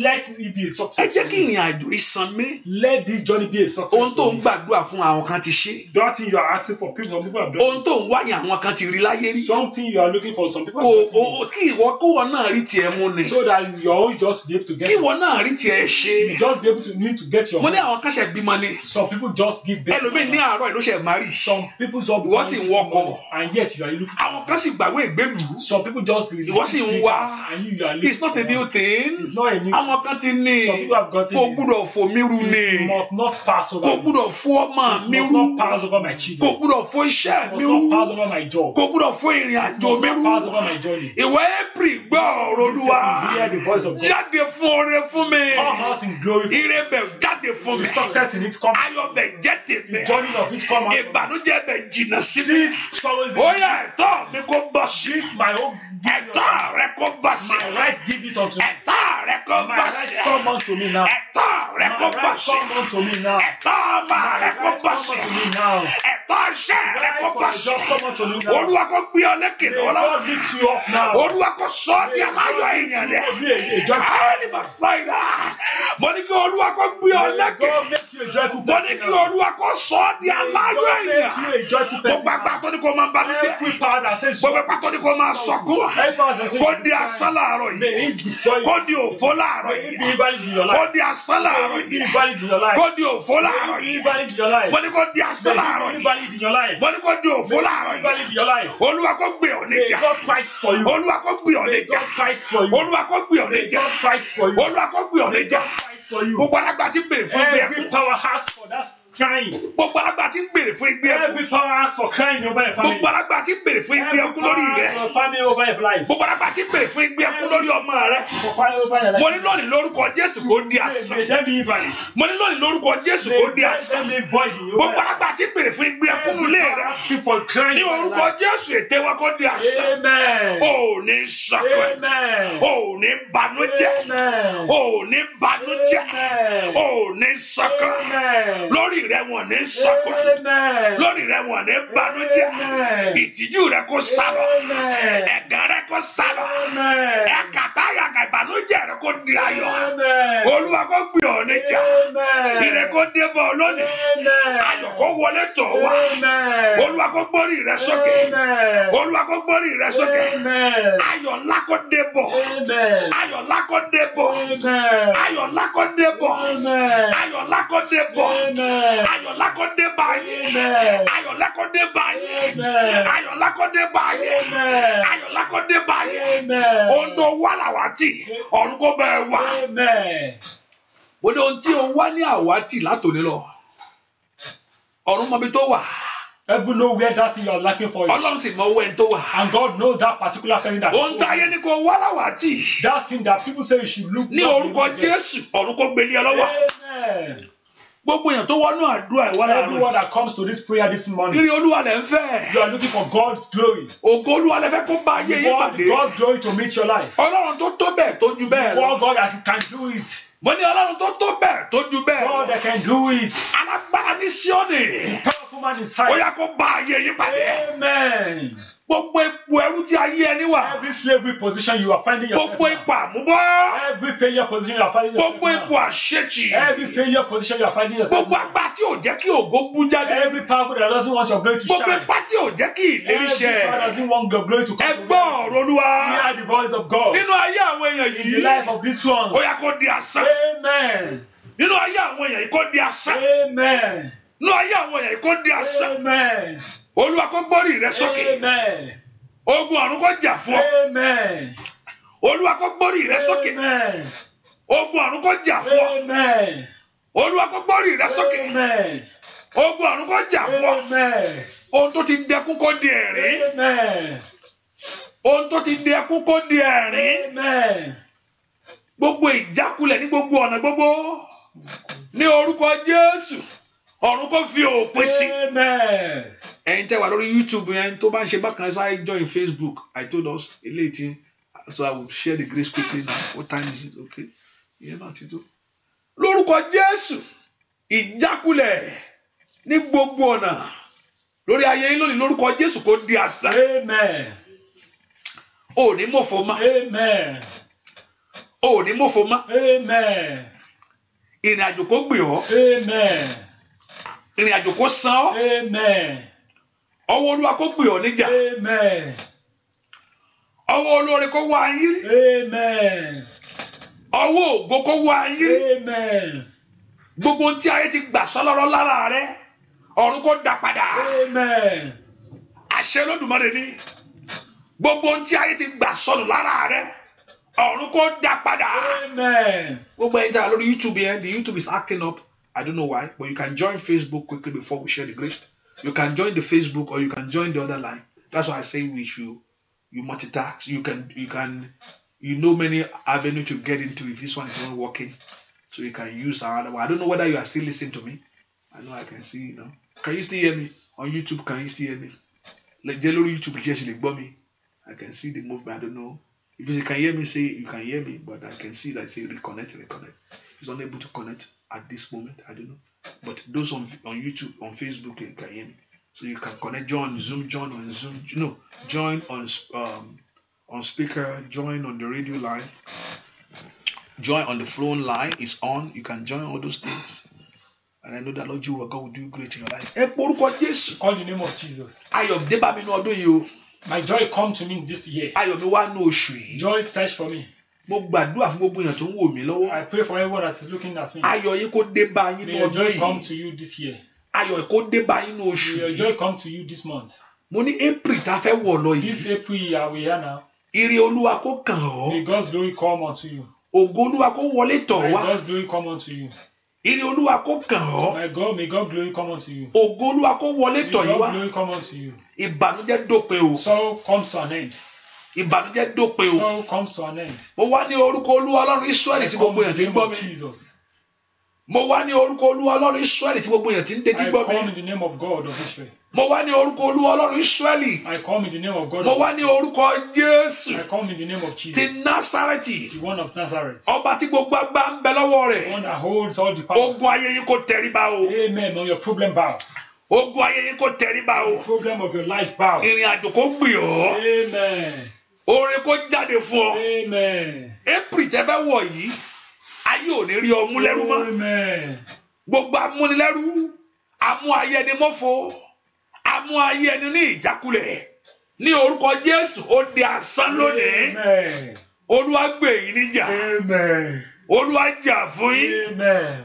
Olúwa gbè yín níjà. Amen. Olúwa jà fún yín. Amen. Iṣẹ́ rẹ yóò ṣojú ẹ. Amen. O ti dúpẹ́ fún. You have waited for it for so long that you want to experience it. You have waited to see it. You have believed God for it. You have trusted God for those things to manifest in your life. Ẹ ti béèrè fún tipẹ́tipẹ́. Ó ti wà lẹ́nu ẹ̀ láti ọjọ́ yìí. Mo sọ ní orúkọ Olúwa, ní wẹ́rẹ́ kó wọlé tọ̀ wá. Amen. Ní wẹ́rẹ́ kó rí gbà. Amen. Mo sọ ní orúkọ Olúwa, ní wẹ́rẹ́ kó wọlé tọ̀ yín wá. Amen. Ní wẹ́rẹ́ kẹ́ rí gbà. Amen. Ìbànújẹ́ yín dópin lónìí. Amen. Ayọ̀ bá ayé yín gbé. Amen. Ìtìjú fi ayé yín sílẹ̀. Amen. Gbogbo orúkọ tí ayé ti fi dá ọmọ, èyí tó lòdì. Gbogbo orúkọ tí ayé fi dá ọmọ rẹ mọ̀, èyí tí ò ń ṣe tiwọn. Gbogbo orúkọ tí ayé fi dá ìrìn àjò rẹ mọ̀, lónìí ní orúkọ Jésù kọ́lọ́run kó pa orúkọ yẹn rẹ́. Amen. Látòní lọ ó yá gba orúkọ tuntun. Amen. Látòní lọ lórúkọ Jésù ẹ gba orúkọ tuntun. Amen. Ó di yọ ọlọ́mọ. Amen. Ó di yọ ọlọ́mọ. Amen. Gba orúkọ tuntun. Amen. Ó di yọ ọlọ́mọ. Amen. ẹ gba orúkọ tuntun. Amen. Ẹ di ìyá ọlọ́mọ. Amen. Ní orúkọ Jésù ẹ gba orúkọ tuntun. Amen. Mo ní kẹ́ ẹ di ìyá ọlọ́mọ. Amen. Ní orúkọ Jésù ẹ gba orúkọ tuntun. Amen. Ó di ọlọ́kọ láyé. Amen. Ó di ọlọ́kọ láyé. Amen. Ó di ọlọ́kọ láyé. Amen. Ó di ọlọ́kọ láyé. Amen. Ó di ọlọ́kọ láyé. Amen. Ó di ọlọ́kọ láyé. Amen. Ó di ọlọ́kọ láyé. Amen. Ó di ọlọ́kọ láyé. Amen. Ó di ọlọ́kọ láyé. Amen. Ìyanu ń ṣẹlẹ̀. Amen. Ìyanu ń ṣẹlẹ̀. Amen. Ẹ̀gàn rẹ̀ tán lónìí. Amen. Ìyanu ń ṣẹlẹ̀. Amen. Ìyanu ń ṣẹlẹ̀. Amen. Ẹ̀gàn rẹ̀ tán lónìí. Amen. Ìyanu ń ṣẹlẹ̀. Amen. Àbùkù rẹ̀ fò lọ. Amen. Ìyanu ń ṣẹlẹ̀. Amen. Orúkọ rẹ̀ di orúkọ tuntun. Amen. Ayé mọ̀ yín fún rere. Amen. Ayé mọ̀ yín fún rere. Amen. Ayé mọ̀ yín fún rere. Amen. Ayé mọ̀ yín fún rere. Amen. Ayé mọ̀ yín fún rere. Amen. Orúkọ Olúwa gbè yín níjà. Amen. O ò ní ṣubú. Amen. O ò ní ṣubú dànù. Amen. Látòní lọ gbogbo ore gbogbo tẹ́ náwó sí. Látòní lọ gbogbo ore tí ọkàn yín fẹ́. Látòní lọ ibi tẹ́ ti fẹ́ ìgbèníjà Olúwa. Ibi tẹ́ ti fẹ́ ògo rẹ̀ kó di mímọ̀. Amen. Ní orúkọ Jésù k'Ọlọ́run kó ṣe bẹ́ẹ̀. Amen. Ìlérí kó ṣẹ mọ́ ọ lára o. Amen. Ìlérí Olúwa kó ṣẹ mọ́ ọ lára. Amen. Ìlérí Olúwa kó ṣẹ mọ́ yín lára. Amen. Ìlérí Olúwa kó ṣẹ mọ́ yín lára. Amen. Ìlérí Olúwa kó ṣẹ mọ́ yín lára. Amen. Ìlérí Olúwa kó ṣẹ mọ́ yín lára. Amen. Ìlérí Olúwa kó ṣẹ mọ́ yín lára. Amen. Mo ní ìlérí Olúwa kó ṣẹ mọ́ yín lára. Amen. Mo ní ìlérí Olúwa kó ṣẹ mọ́ yín lára. Amen. Mo ní ìlérí Olúwa kó ṣẹ mọ́ yín lára. Amen. Ìlérí Olúwa kó ṣẹ mọ́ yín lára. Amen. Ìlérí Olúwa kó ṣẹ mọ́ yín lára. Amen. Gbogbo èèyàn bí tó náwó sí tọwọ́ rẹ̀ ò tó látò lọ mo ní kí Olúwa kó fi ọwọ́ kún ọwọ́ yín. Amen. Gbogbo bí tẹ́ náwó sí èyí tí ọwọ́ yín ò tó ní orúkọ Jésù mo ní kí Ọlọ́run kó fi ọwọ́ kún ọwọ́ yín. Amen. Gbogbo ọwọ́ tí ń bá ayé ẹni gbé, gbogbo ọwọ́ èyí tí ń sọrí ayé ẹni dòfo, gbogbo ọwọ́ èyí tó ń fi ẹ̀gàn sí ayé ẹni, ọwọ́ tó lóun ò ní gbà fún ẹ pé ò ní dùn nǹkan kan mú láyé, ọwọ́ tó lóun ò ní gbà fún ẹ pé ò ní fi ẹ́ lẹ̀, Àdùkẹ́, ọwọ́ tó lóun ò ní gbà fún ẹ ní orúkọ Jésù mo ní kí Ọlọ́run kó gé ọwọ́ náà dànù. Amen. Ọwọ́ náà kó sa agbára nù. Amen. Ìrìnàjò April kó gbè yín.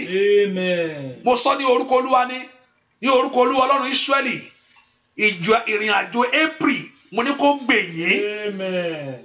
Ìrìnàjò April kó san yín. Amen. Ìrìnàjò April kó gbè yín. Amen. Ìrìnàjò April kó san yín. Amen. Kó sọ yín sí orere. Amen. Kó sọ yín sí orere. Amen. Kó sọ yín sí ògo. Amen. Kó sọ yín sí ẹwà. Amen. Kó sọ yín sí ìbùkún. Amen. Àṣeyọrí dé bá yín o. Amen. Bẹ́ẹ̀ ni ó sì rí. Amen. Láì lórúkọ Jésù Kristi Olúwa wa, àmín, àmín, àmín lórúkọ Jésù. Ní ìṣẹ́jú kan, 1 minute. mo fẹ́ kó béèrè ohun tó fẹ́ tí ìwọ gan fẹ́ lọ́wọ́ Ọlọ́run. Ask for whatever you have from God.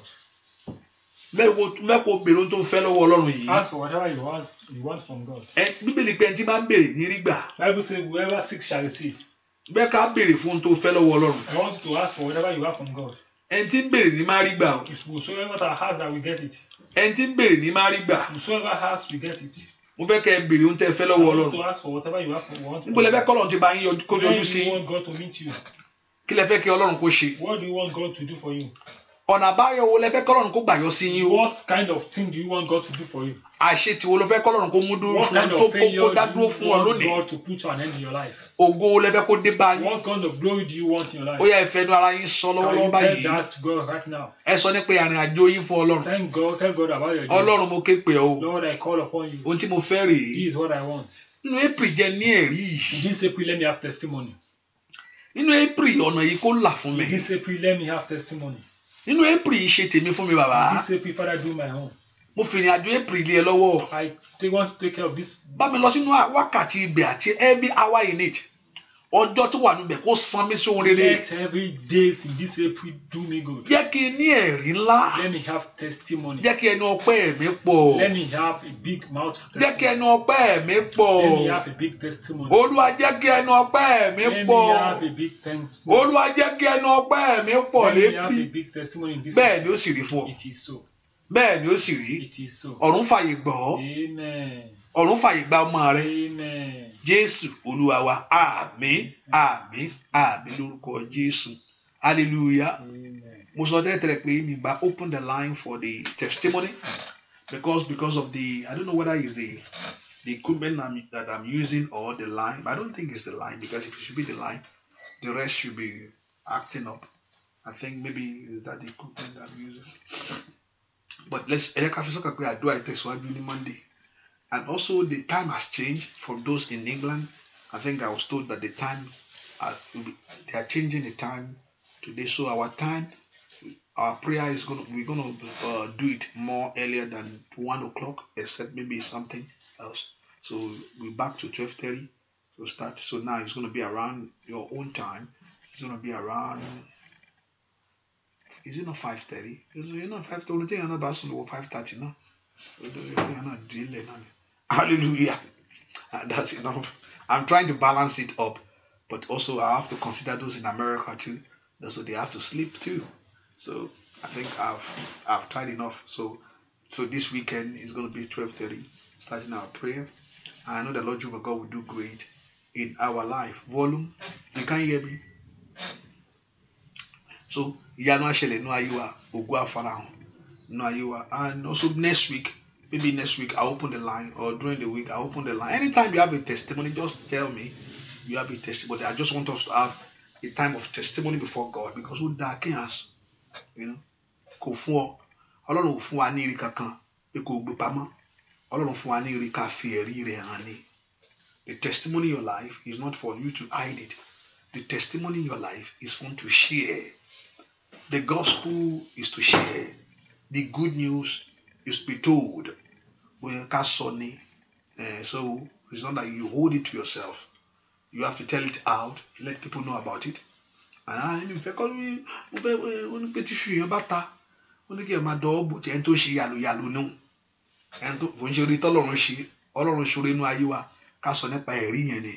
so people can have faith in your God. Hallelujah. So maybe next week, because of what is happening on YouTube, so I'll make it next week. Or if you have your testimony, just text me. And I know that Lord Jehovah God will do great in our life in Jesus' name. Ọlọ́run Ísírẹ́lì wọ́n ná omi sókè, agbára àjíǹde kó wọnú omi lọ. Ìwọ omi yìí gba agbára Ọlọ́run. Gbogbo ilé tómi wọ̀ kó gba ìtura. Thank you, my daddy. Thank you, my daddy. Thank you, Holy Spirit. Thank you, Holy Spirit. Gbogbo ọwọ́ tó náwó sí Olódùmarè lónìí fún ìfọwọ́kàn, Olúwa kó fọwọ́kàn yín.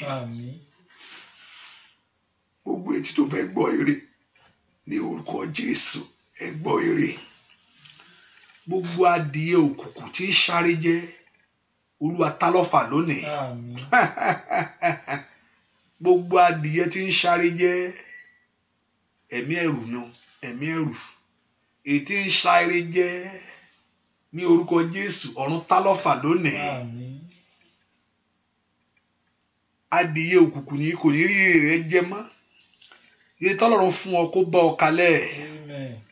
Bẹ́ẹ̀ ni ó sì rí. Gbogbo èèyàn tó ń wọ́ ọmọ ẹ gba ọmọ yín o. Ẹ ní ẹ̀rí inú oṣù yìí. Ẹ ní ẹ̀rí inú oṣù tá a fẹ́ wọ̀ lọ yìí. 9 ló kù lẹ́yìn oṣù yìí.